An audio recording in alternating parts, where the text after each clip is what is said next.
கர்த்தர் வாக்கு கொடுக்கிறார், நீ தனியாக இல்ல மகளே, நீ தனியாக இல்ல மகனே, நீ தனியாக இல்ல.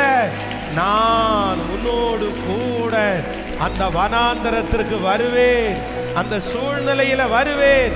கர்த்தர் வாக்கு கொடுக்கிறார், நான் வருவேன். நான் நம்புறேன் ஆண்டவரே, நான் நம்புறேன்ப்பா. எஸ், ஆண்டவர் இருக்கிறார், ஆண்டவர் இருக்கிறார். பாதி வழியில நிறைய பேர் கொண்டு விட்டுட்டு போகலாம், நிறைய பேர் மறந்தே போகலாம். ஆனால் ஆண்டவர் மட்டும் என் கூட கடைசி வரைக்கும், இத்தனை ஆண்டுகளும் என்ன அவருடைய தோள்களில் சுமந்த ஆண்டவர் எப்படி என்ன கைவிடுவார்?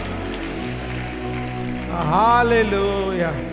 சொல்லுங்க, கைகளை உயர்த்தி நன்றி அப்பா.